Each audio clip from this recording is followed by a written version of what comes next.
16 বছর পর আজ আমি একটা বাড়ির সামনে দাঁড়িয়ে আছি। হ্যাঁ, বাড়িটা আমার নিজের বাবার বাড়ি। আপনারা ভাবছেন তো নিজের বাবার বাড়িতে কেউ 16 বছর বাদে বাড়ির সামনে দাঁড়িয়ে আছে, কিন্তু কেন? তাহলে আসেন ঘটনাটা একটু বলি, পুরোটা গল্পের মাঝে জেনে নিতে পারবেন। আমি আদিব আল ইহসান, আমরা দুই ভাই ও এক বোন। আমি মেজো, ভাইয়া বড় আর ছোট বোন আরিশফা। বাবা এই শহরের নামকরা বিজনেসম্যান আফজাল আল ইমরান। মা একটা সরকারি কলেজের প্রিন্সিপাল। মায়ের পেশাটা শখের বশে পালন করা। ভাইয়া আশরাফ আল ইহসান আমার 3 বছরের বড় আর বোনটি আমার 4 বছরের ছোট। ভাইয়া ছোট থেকেই আমাকে খুব একটা সহ্য করতে পারে না। যেহেতু বাবা মা দুজনেই ব্যস্ত মানুষ, তাই আমরা তাদের সংস্পর্শ খুব কমই পেতাম। বাসায় সার্ভেন্টরা আমাদের দেখাশোনা করত। এর মধ্যে আমাদের খেলাধুলা বেড়ে ওঠা হতে থাকে। আর ভাইয়া নানাভাবে আমায় অবহেলা করে, যেগুলো আমার ছোট মনে অনেক খারাপ লাগতো, কিন্তু কিছু বলতাম না, সব চুপচাপ সহ্য করতাম। আমার এই চুপ করে সহ্য করাটা ভাইয়া আমার দুর্বলতা ভেবে নেয় আর বাবা মায়ের কাছ থেকে আমায় নানাভাবে বকা খাওয়াতে শুরু করে। একদিন খেলার মাঝে ছোট বোন আরু ভাইয়ার কারণে ব্যথা পায়, কিন্তু ভাইয়া বাবা মা আসার পর দোষটা আমার ঘাড়ে চাপায়। যেহেতু আরুর আঘাতটা বেশি ছিল, তাই বাবা মা আমার উপর অনেক রেগে যায়। আমার কোনো কথাই না শুনে বাবা আমাকে অনেক মারে, আর মা উনি সামনে থেকে সবটা দৃশ্য দেখতে থাকে। মারা শেষ হলে উনারা আবার আরুকে নিয়ে ব্যস্ত হয়ে যায়, আর ভাইয়া সে আমার দিকে তাকিয়ে মুচকি হেসে চলে যায়। সেদিন আমার খুব রাগ হয়, রাগ করে বাসা থেকে বেরিয়ে যাই। আর আজকে আবার 16 বছর পর বাড়ির সদর দরজার সামনে দাঁড়িয়ে আছি, তবে বাড়ির ছেলে হিসেবে নয়। 2 মাসের জন্য এই বাড়ির একটা ঘর ভাড়া নিয়েছি। যদিও ভাড়া দিতে চাইনি, অনেক রিকোয়েস্ট করে ভাড়া নিয়েছি, কারণ আমার ছোট বোনটার বিয়ে ঠিক হয়েছে আর আমি থাকবো না তা কি করে হয়। তবে এইখানে ভাড়া নেওয়ার জন্য আরেকটা কারণও রয়েছে, সেটাই রহস্য। আমি কলিং বেল চাপতেই একজন ভদ্রমহিলা দরজা খুলে দিলেন। আমার বুঝতে বাকি রইল না ইনি আমার মা। খুব ইচ্ছে করছে মাকে জড়িয়ে ধরি, কিন্তু না, আমার ভিতরে অনেক অভিমান জমে আছে। এত সহজে তা ভুলে যাই কি করে? আমার কাজের জন্য চাইলে অন্য বাড়ি ভাড়া নিতে পারতাম, কিন্তু ছোট বোনটার জন্য বারবার মন বলছে এই বাড়িতেই থাকবো। মা বলল, কে তুমি বাবা, কাকে চাও? আমি বললাম, আমি রাজ। আসলে আন্টি, মিজান সাহেব আমার জন্য এই বাড়িতে 2 মাসের জন্য একটা ঘর চেয়েছেন। মা বলল, ও আচ্ছা, ভেতরে এসো। ভেতর থেকে একটা মেয়ে বলল, খালামণি এই ছেলেটাকে। মা বলল, কে এই ছেলেটা? ও আমাদের বাড়িতে 2 মাসের জন্য থাকবে। বুঝতে পারলাম উনি আমার খালাতো বোন, ঈশিতা জামান ঈশি। ভ্রু কুচকে আমার দিকে তাকিয়ে কোথায় যেন চলে গেল। উনার পরিচয়টা একটু দিয়ে নেই। উনি আমার খালামণির মেয়ে ঈশিতা জামান। আমি যখন এই বাড়িতে ছিলাম তখন খালামণিরা আমেরিকায় ছিলেন, কখন দেশে এসেছেন কে জানে। যাই হোক, বাদ দিন, আমরা সামনে এগোই। মা বলল, আরু এই আরু বলল, বলো আম্মু। আম্মু বলল, এই যে ওর নাম রাজ, 2 মাস আমাদের বাড়িতে থাকবে, ওকে ওর ঘরটা দেখিয়ে দিয়ে আয়। আরুও আমার দিকে ভ্রু কুচকে তাকিয়ে আছে। বুঝলাম না আমি কি এলিয়েন নাকি। আরু বলল, চলুন ভাইয়া, 2 তলার বিশাল রুমে আমার থাকার ব্যবস্থা করা হয়েছে। আরু বলল, এটাই আপনার রুম, থাকুন, আমি গেলাম। আমি বললাম আচ্ছা। রুমটা ঘুরে দেখতে লাগলাম। রুমটা আমার না। অনেক ইচ্ছা হচ্ছিল নিজের রুমটায় যাওয়ার, কিন্তু সেটা তো সম্ভব না। বসে বসে এসব ভাবছি, তখনই মা আসলেন আমার রুমে। মা বলল, বাবা আসবো? আমি বললাম, আসুন, জিজ্ঞেস করার কি আছে? মা বলল, তুমি তো এখানে একাই থাকবে তাই না? আমি বললাম, জি। মা বলল, ঠিক আছে বাবা, তাহলে তুমি আর ভাড়াটিয়া হয়ে থাকার দরকার নেই, আমাদের সাথে থাকবে, কেমন? আমি বললাম, না। মা বলল, কেন বাবা? আমি বললাম, না, আমি খেতে পারবো না, আপনার কাছে কয়েকটা কথা বলতে চাই। মা বলল, হ্যাঁ বলো। আমি বললাম, আমার এই রুমে যেন কেউ প্রবেশ না করে, এই বিষয়টা আপনি সবাইকে জানিয়ে দিবেন। আর আমি শুধু এই বাড়িতে থাকবই, আমার খাওয়া নিয়ে আপনাদের চিন্তা করতে হবে না, আমি বাইরে থেকে খেয়ে আসবো। মা বলল, কিন্তু কেন বাবা? আমি বললাম, এত কিছু বলতে পারবো না, আপনি আমার কথাটা সবাইকে বলে দিবেন। মা বলল, আচ্ছা বাবা। উনি কথাটা মন খারাপ করে বললেন। আমারও ভেতরটা ছিঁড়ে যাচ্ছিল কথাটা বলতে, কিন্তু বাধ্য হয়েই বলছি। এত সহজে আমার পরিচয় দেওয়া যাবে না, আর মিশন শেষ হওয়ার আগে তো কোনোভাবেই কাউকে ঘরে প্রবেশ করতে দেওয়া যাবে না। যেহেতু এই বাড়ির খাবার খাবো না বলে দিয়েছি, তাই ফ্রেশ হয়ে বেরিয়ে গেলাম, কারণ প্রচুর খিদে পেয়েছে। পাশেই একটা ভালো রেস্টুরেন্টে গিয়ে দুপুরের খাবার খেয়ে বেরিয়ে পড়লাম। বাইরে এসে দেখি বাইক নেই। আমার বাইক কোথায় গেল? আজব তো। হঠাৎ মেয়েলি কণ্ঠে কেউ বলে উঠলো, বাইক খুঁজতেছেন? তাকিয়ে দেখি এ তো ঈশি। সে এইখানে কি করছে?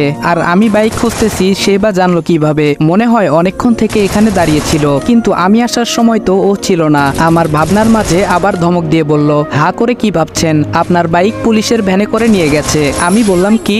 আমার বাইক কেন পুলিশ নেবে? ঈশি বলল, আমায় কেন জিজ্ঞেস করছেন? সেটা থানায় গিয়ে পুলিশকে জিজ্ঞেস করুন, যত সব। এই বলে পাশ কাটিয়ে চলে গেল। আমি ক্যাবলাকান্তের মতো এখানে দাঁড়িয়ে আছি আর হা করে ওকে দেখছি। কি মায়াবী একটা মেয়ে, যেন আসমানের পরী, কিন্তু ব্যবহার শাকচুনির থেকেও বাজে। ভাবতে ভাবতে হঠাৎ ভোর কাটলো সামনে দিয়ে যাওয়া একটা গাড়ির হর্নের শব্দে। হঠাৎ মনে হলো আমার বাইকটার কথা, তাই একটা রিক্সা ডেকে বললাম, এই মামা যাবেন? মামা বলল, হ জামু। কই যাইবেন? আমি বললাম, থানায়। মামা বলল, ভাড়া কিন্তু 50 টাকা দিবেন। আমি বললাম, আচ্ছা চলেন। আমাদের যাদের সামর্থ্য আছে তাদের কাছে আমার রিকোয়েস্ট, প্লিজ এই রিক্সা রিক্সা অটো ড্রাইভাররা 10-20 টাকা বেশি দাবি করলে তাদের সাথে বাজে ব্যবহার করবেন না, কারণ তারা আমার আপনার মতো 10 তলা বাড়ি বানাতে চায় না, তারা দুবেলা পেট পুরে খেতে চায়। থানার সামনে গাড়ি থামতেই নেমে ভাড়াটা মিটিয়ে থানার ভেতরে ঢুকে গেলাম। কনস্টেবল বলল কাকে চাই, আমি বললাম ওসি সাহেব কোথায়। কনস্টেবল বলল স্যারকে কি দরকার, আমায় বলুন যা বলবেন। বুঝলাম কথা বাড়িয়ে লাভ নেই, এতে আমারই সমস্যা হতে পারে, তাই পকেটে কিছু গুজে দিয়ে বাইকটা নিয়ে চলে এলাম। পুলিশের ঝামেলা পেরিয়ে আসতে আসতে প্রায় সন্ধে হয়ে গেল, তাই বাসার উদ্দেশ্যে রওনা হলাম। কাল থেকে কাজে লেগে পড়বো। হঠাৎ পুরুষ কণ্ঠে কেউ বলে উঠলো দাঁড়াও। চেয়ে দেখলাম একজন ভদ্রলোক সোফায় বসে আছেন, সাথে একটি ছেলে। বুঝতে বাকি নেই উনি আমার বাবা। বাবা বলল তুমি নিশ্চয়ই রাজ। আমি বললাম জি। বাবা বলল আমি আফজাল আল ইমরান, এই বাড়ির মালিক। তার মানে মিজান তোমার জন্য 2 মাস একটা ঘর চেয়েছে। আমি বললাম জি। বাবা বলল তুমি আমায় আঙ্কেল বলতে পারো, ভয় পাবার কিছু নেই, আমি তোমার বাবার মতোই। কথাটা শুনে কলিজাটা কেমন যেন করে উঠলো। হবে নাই বা কেন, নিজের বাবা বলছে উনি নাকি আমার বাবার মতো। যাই হোক, এসব ভেবে লাভ নেই, আমাকে আমার লক্ষ্য থেকে সরে যাওয়া যাবে না, কিছুতেই আমি দুর্বল হব না। বাবা বলল এই হলো আমার ছেলে আশরাফ আল ইরফান। আমি বললাম আসসালামু আলাইকুম। ভাইয়া বলল ওয়ালাইকুম আসসালাম। তখনই একটা ফোন আসায় ভাইয়া বেরিয়ে চলে গেল। বাবা বলল তা রাজ, আমি শুনলাম তুমি নাকি তোমার আন্টিকে কিছু শর্তের কথা বলেছো। আমি বললাম না আঙ্কেল। বাবা বলল মানে? আমি বললাম আসলে আঙ্কেল ওইগুলো আমার শর্ত নয়, অনুরোধ।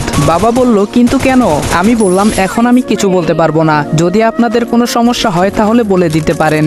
বাবা বলল ওকে শান্ত হও, মিজান আমার কাছে রিকোয়েস্ট করেছে, তা তো আমি ফেলতে পারি না, তাই তুমি এইখানে নিজের বাড়ির মতো থাকতে পারো। আমি বললাম ধন্যবাদ, এই বলেই চলে এলাম, কারণ তাদের সামনে দাঁড়িয়ে আমার মিথ্যা বলতে ভালো লাগছে না মোটেও। নিজের ল্যাপটপটা অন করে কিছু মেল দেখতে লাগলাম। এর মধ্যে কে যেন বাইরে থেকে দরজায় নক করছে, শুনে ঘাবড়ে গেলাম, কারণ কার্ডটা আর কিছু সরঞ্জাম এখনো রুমে এলোমেলো হয়ে আছে। তাড়াতাড়ি এইগুলো গুছিয়ে জিজ্ঞেস করলাম বাহিরে কে? আরও বলল ভাইয়া আমি। বুঝতে পারলাম আমার কলিজার বোন, কিন্তু এত কাছে থেকেও তাকে আদর করতে পারছি না, জড়িয়ে ধরে কান্না করতে ইচ্ছে হচ্ছে, তাও পারছি না। আরও বলল ভাইয়া, ওর ডাকে ঘোর কাটলো। আমি দরজা খুলে দেখি আরও কোমরে হাত দিয়ে দাঁড়িয়ে আছে। আরও বলল কি করেন রুমের ভেতরে, কখন থেকে ডাকছি? আমি বললাম তুমি নিশ্চয় জানো আগামী 2 মাস এই রুমটা আমার, আর এইখানে কারো প্রবেশ নিষেধ। আরও বলল জানি বলেই এসেছি, এই রুমে আমার কিছু জিনিসপত্র আছে, ওগুলো নেব।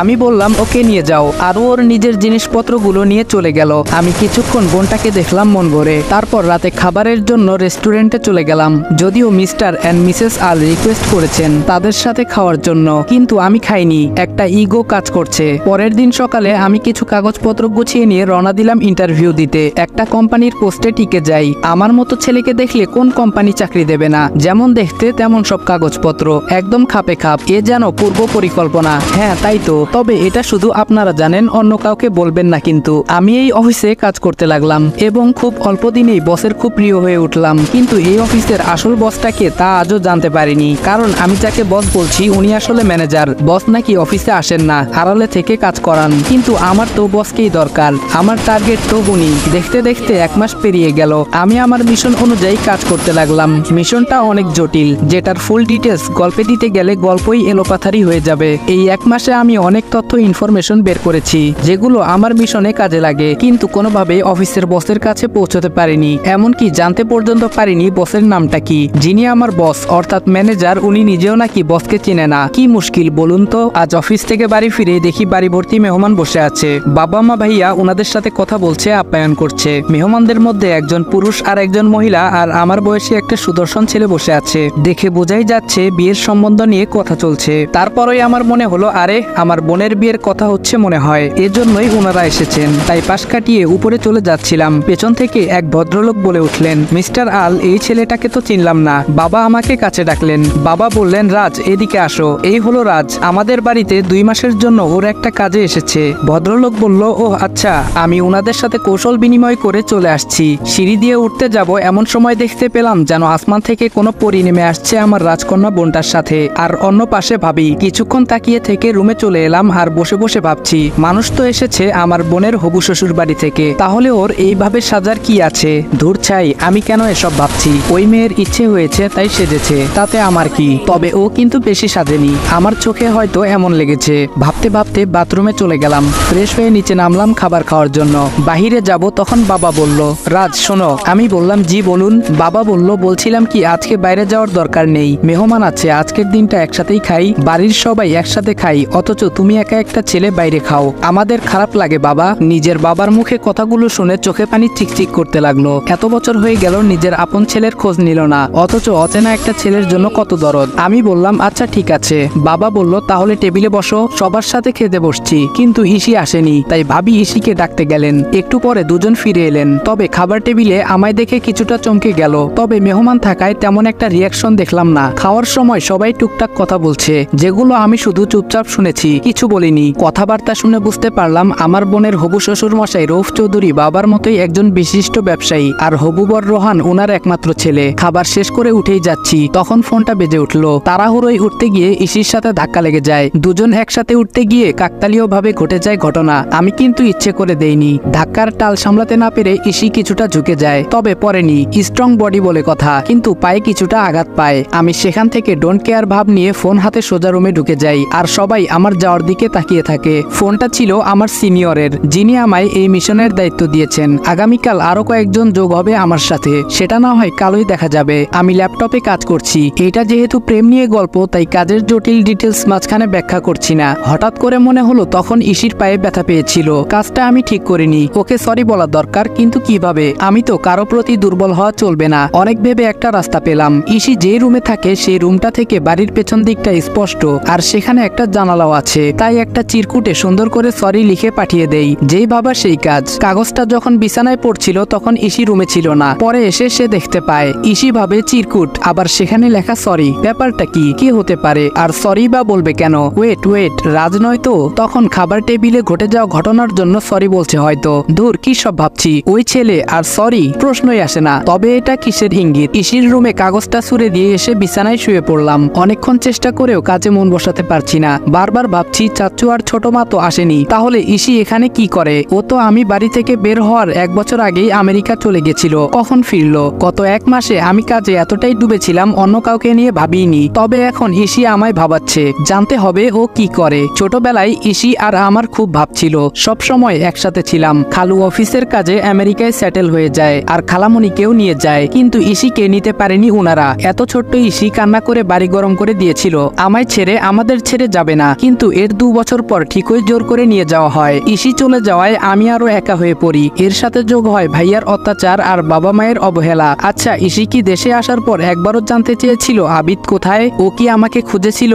এসব ভাবতে ভাবতে কখন চোখ লেগে যায় টের পাইনি। সকালের মিষ্টি রোদের আলো চোখে পড়াই ঘুম ভেঙে যায়। আজ মনে হয় বেশি ঘুমিয়েছি। রাতে ভাবতে ভাবতে ঘুমিয়ে গেছি, তাই অ্যালার্মের কথা মাথায় আসেনি। জলদি উঠে চট করে ফ্রেশ হয়ে বেরিয়ে যাই। বাইকে থাকা অবস্থায় ফোন বাজে। আমি ফোন রিসিভ করে বললাম অপেক্ষা করতে বলুন, আমার আর 2 মিনিট লাগবে। গেটের সামনে বাইকটা থামিয়ে দেখলাম 4টে ছেলে দাঁড়িয়ে আছে। এক একজন দেখতে মাশাআল্লাহ। আমায় দেখে তারা সালাম দিল। আমি সালামের জবাব নিয়ে বললাম আমার সাথে এখানে কথা বললে সন্দেহ করবে, তোমরা বিল্ডিং এর পেছনে যাও, ইন্টারভিউ দেওয়ার এখনো অনেক সময় বাকি। একজন বলল ওকে স্যার। আমি বাইকটা পার্ক করে পেছন দিকে চলে গেলাম। ওরা আবার স্যালুট জানালো। একজন বলল স্যার আমার নাম রাতুল। অপরজন বলল আমি আয়াস। তৃতীয়জন বলল আমি নীরব। শেষজন বলল আমি অগ্নি। আমি বললাম তোমরা সবাই সেম পোস্টে তো? আয়াস বলল ইয়েস স্যার। আমি বললাম গুড, তবে এখানে আমাকে তোমরা স্যার স্যার করবে না, নাম নিয়ে ডাকবে, কারণ অনেক রিকোয়েস্ট করে গ্রামের ছোটবেলার বন্ধু এসব বলে চাকরি ম্যানেজ করেছি। তাই এমন কিছু করবে না যার দ্বারা কেউ বিন্দুমাত্র সন্দেহ করতে পারে। সবাই একসাথে বলল ইয়েস স্যার। আমি বললাম আমি রাজ, আমাকে রাজ বলেই ডাকবে, এবং অফিসে ফর্মালিটি মেনটেন করার জন্য স্যার বলবে। সবাই বলল ওকে। আমি বললাম যাও সবাই, আমি আসছি। স্যারকে ফোন দিয়ে কনফার্ম করে দিয়ে যেই অফিসের গেটে পা বাড়ালাম, অমনি চোখ পড়ে গেটের বাইরের দিকে। একজন অফিসে ঢুকছে গেট দিয়ে, যাকে দেখে আমি অবাকের চরম সীমায়।